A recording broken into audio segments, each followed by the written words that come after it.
আজকে রুম পরিষ্কার করতে গিয়ে দুটো ঘটনা খুব মনে পড়ে গেল। যখন একাডেমিতে ছিলাম তখন প্রতিদিন আমাদের রাত 10টা থেকে 10:30 পর্যন্ত সময় দিত যে প্রত্যেকটা ড্রম, ওয়াশরুম এমন একদম নিট অ্যান্ড ক্লিন করতে হবে, এমনভাবে করতে হবে যে সিনিয়ররা আমাদের বলতো, ইংরেজিতে বলতো আমাদের, তো বাংলাটা হচ্ছে এটাই যে যদি এক চুল পরিমাণ কোনো ময়লা পাওয়া যায় তাহলে ওটা দিয়ে তোমার জিহ্বা দিয়ে তোমাকে ওটা চাড়াবো। তো এইভাবে আসলে মানে বলতো আমাদের। তো বুঝতে পারছেন যে আসলে কতটা পরিষ্কার করা লাগতো আমাদের ডম, মানে প্রত্যেকটা জিনিস, একটা রুম, ওয়াশরুম, এমন কোনো জায়গা নেই যেটা আমাদের নিট অ্যান্ড ক্লিন করা লাগতো না। আমাদের কোনোদিন অ্যাডজুটেন্ট স্যার, কোনোদিন আমাদের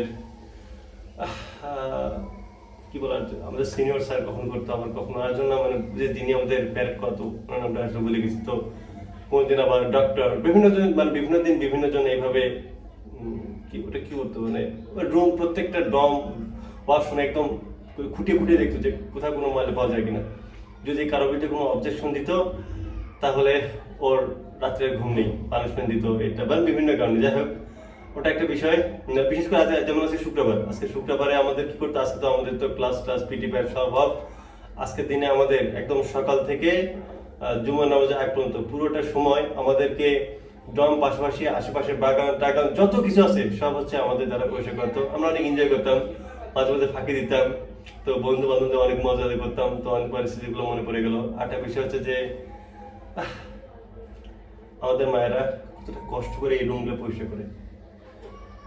আমরা আমাদের আম্মুরা রান্না বান্না করে, রুম ঝাড় দেয়, এত পরিশ্রম করে, অথচ আমরা কি কখনো এই বিষয়গুলো বুঝতে পেরেছি?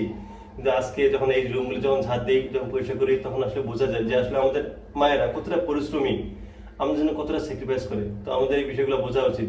মাঝে মাঝে আমি আমার আম্মুকে বলতাম যে আম্মু আপনি সারাদিন কি করেন, আম্মুকে বলতাম যে আম্মু ডিম ভাজি করতে, এটা করতে, ওটা করতে। আম্মু বলতো না এখন সময় নেই, এটা করবো না। আমি রাগ করে বলতাম যে আম্মু আপনি কি করেন সারাদিন, এত, মানে একটু রাগ হয়ে বলতাম। তখন আম্মু বলতো কি করিস সেটা সারাদিন, বাসা থেকে দেখিস, বাসায় তো থাকিস না।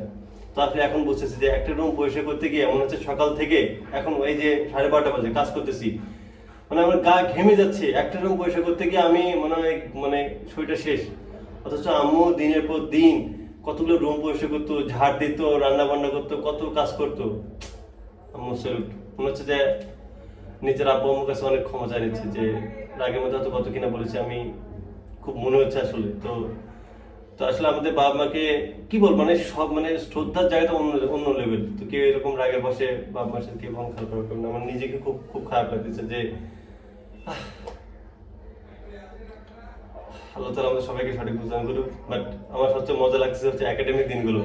আমরা বন্ধু বান্ধবরা কত মজা করতাম, একসাথে ড্রম পরিষ্কার করতাম একসাথে, মানে একাডেমিতে থাকলে যা কিছু হয় যে লাইফে সবকিছু শেখা যায়, সবকিছু একদম প্র্যাকটিক্যালি।